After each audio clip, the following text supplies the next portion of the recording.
আসসালামু আলাইকুম। আজকে শুক্রবার মানে হচ্ছে ঘুরতে যাওয়ার একটি দিন।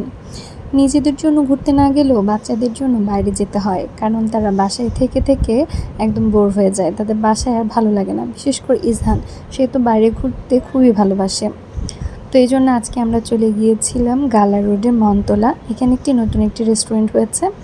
এই রেস্টুরেন্টটি হওয়ার পর আমাদের আর আসা হয়নি, এই জন্য ভাবলাম রেস্টুরেন্টটি দিয়েও ঘুরে যাব এবং হেঁটেও আসবো। তো এই জন্য যেই কথা সেই কাজ, এই জন্য আমরা চলে এসেছি। আজকে এত পরিমাণ ভিড় ছিল, কোথাও বসার মতো স্কোপ ছিল না, কিন্তু আমরা দুইটা পিচ্চির সাথে এই জন্য শেয়ার করে বসেছিলাম, ওদের সাথে গল্প করলাম।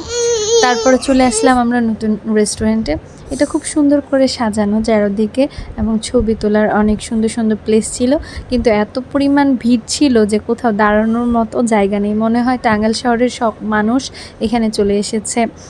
এখানে একটা সুন্দর লাভ সাইন ছিল, এখানে তো ছবি তোলার জন্য রীতিমতো সিরিয়াল ধরতে হয়।